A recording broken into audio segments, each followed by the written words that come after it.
direction. We never know which way to look. Whether at the beauty of Carla, I can't hear you. What are you saying? What? I can't hear you. The beauty of the fountain. What are you saying? It's the past. What? What? What? Another way. So folks, we thought you could hear us better if we're not wearing our masks. And that at the moment can only happen if we're sitting in our homes. So from here, we will take you to see our special choice of fountains.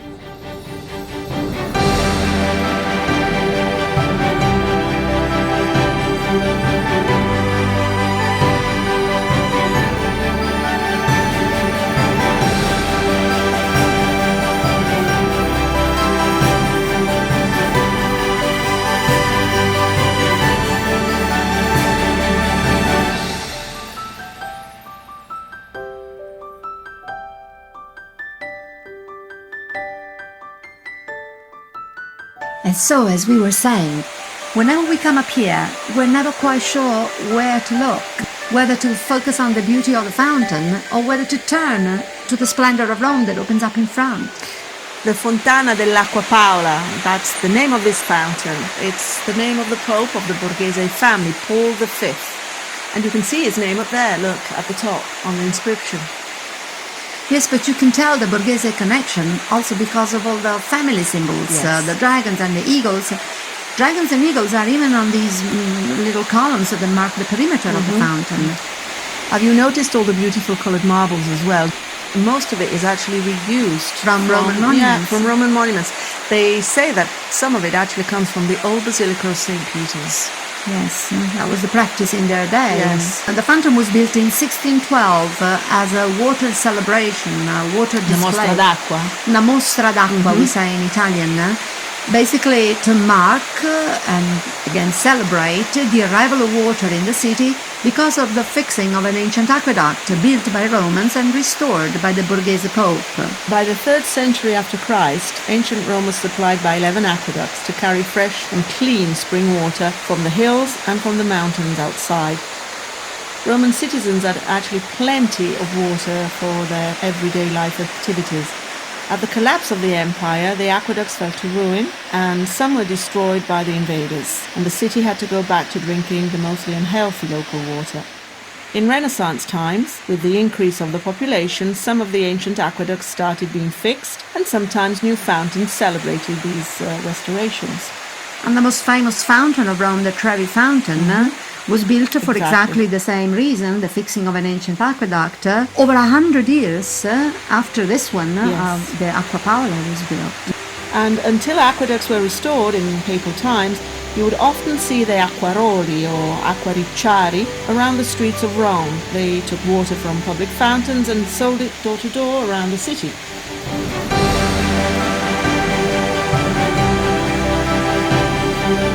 In honor of one of these water sellers, we created this fountain in 1580.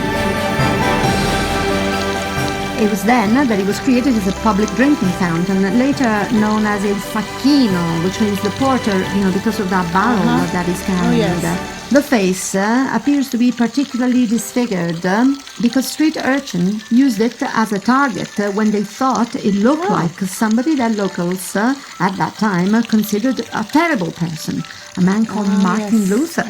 The Fountain of the Porter was also used as one of the famous talking statues of the That's right. city.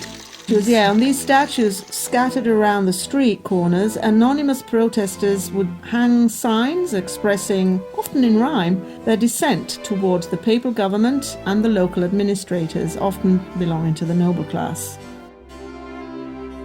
However, these noble people can't have just been bad. Surely they must have done something good for the city. No, indeed. Regarding fountains, the aristocratic families have often sponsored the creation of charming, beautiful public squares outside their Like palaces. in Piazza Navona. Yes, and there they have placed famous fountains, like, as you've just said, Piazza Navona, or for the Panfili, or Piazza Barberini.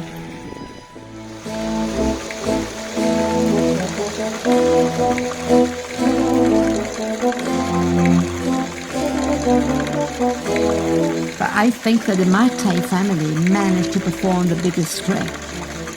Their fountain supposedly appeared over one single night That's a love story, isn't it? Well, it's more a story of gambling and resourcefulness. I'm not too sure about love.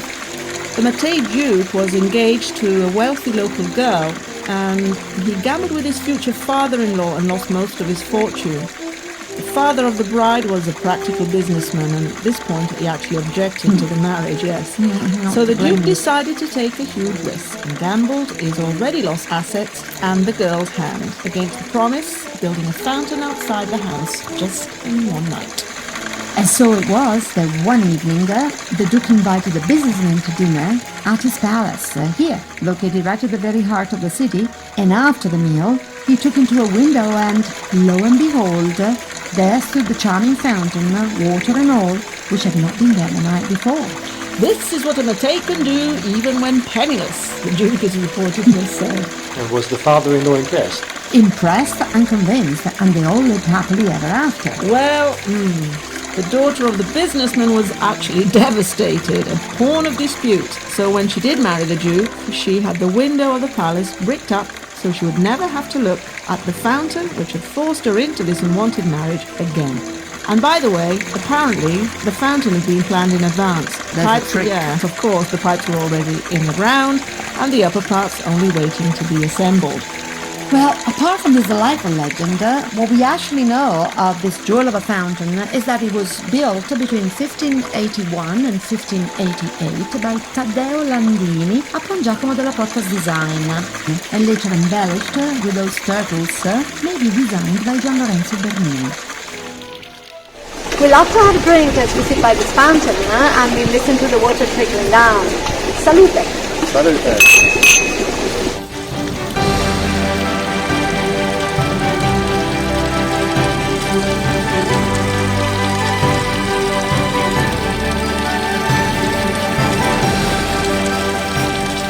The love of water and beauty in Rome has also involved the more functional fountains. How about this one here, this most stylish water trough located near the entrance of the Barberini residence, which then was actually at the edge of the city. Typical of the Barberini Pope Urban VIII to have his horses drink water from a fountain designed by Bernini. And also so typical that the fountain should boast the Barberini beads, the family symbol, just like we saw it on the other fountain earlier on with the eagles and the dragons for the Borghese family. These people certainly did know about branding.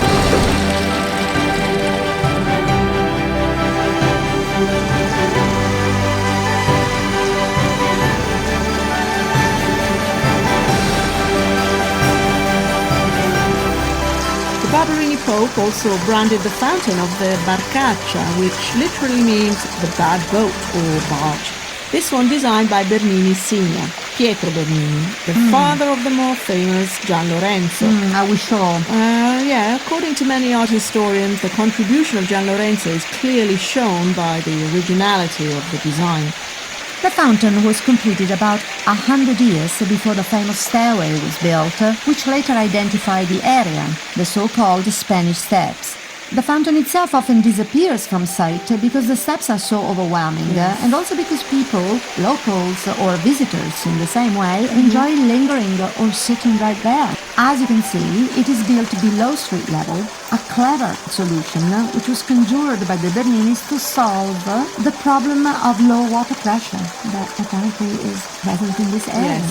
Yes, because in 1598 there was a terrible flood and a river bride was marooned all the way over here. And we're nowhere near the river No, here. not at all. From this dramatic and sensational event, the Berninis took the inspiration for the design of the fountain, where you can admire both the ingenious water engineering as well as the elegant design.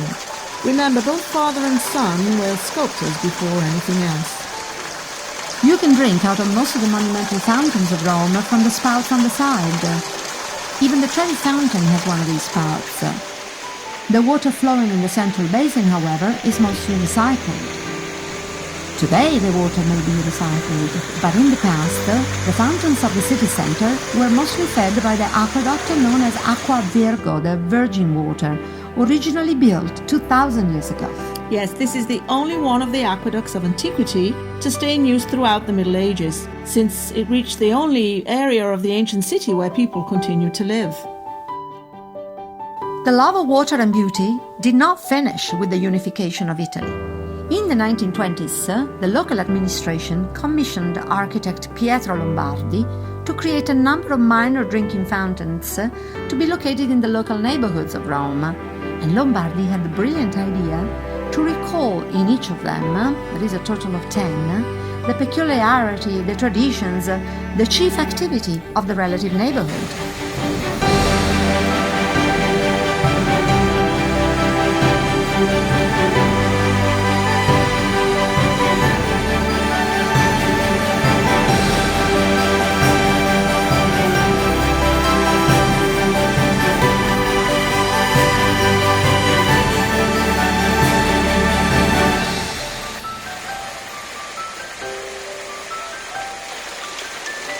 On Via Margutta, home to many artists since the 17th century, the Fontanella degli Artisti is decorated with the tools used in fine arts. For example, some brushes up there. And here is a canvas. And water pours from books on the fontanella built against the walls of Rome University Historical Headquarters. The cross of the deer instead referred to the parish and the symbol of the neighborhood, Sant'Eustachio.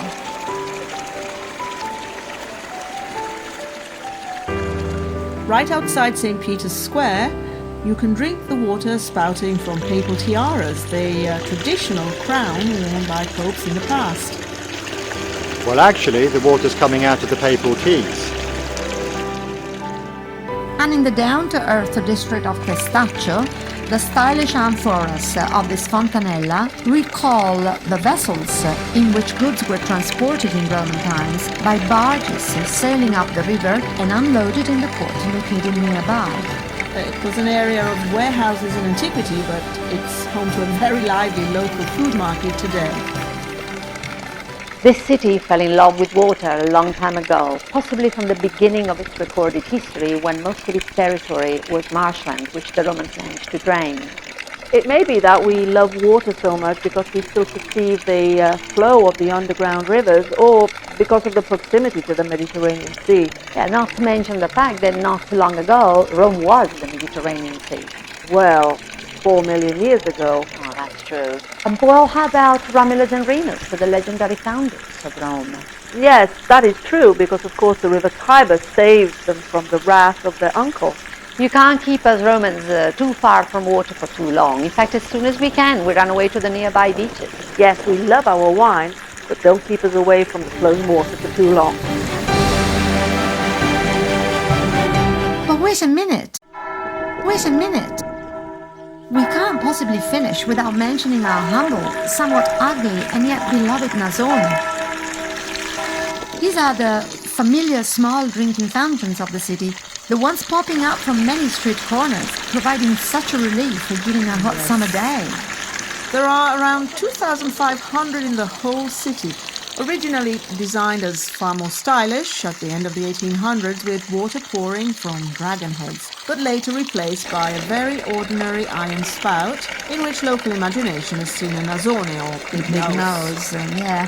The Nasoni provide free, fresh, clean drinking water, and they also relieve pressure on the water system. Well, obviously not in the most environmentally friendly way. Yeah, true, with this water running all the time. And they have become almost a logo for the city. And when they appear, even in the most anonymous suburban neighborhoods, then you really feel that you are in Rome. Then, don't forget our favorite drinking technique of putting your finger under here and making the water come out of the top. Making sure you never stand in front of it unless you want to play shower. Exactly.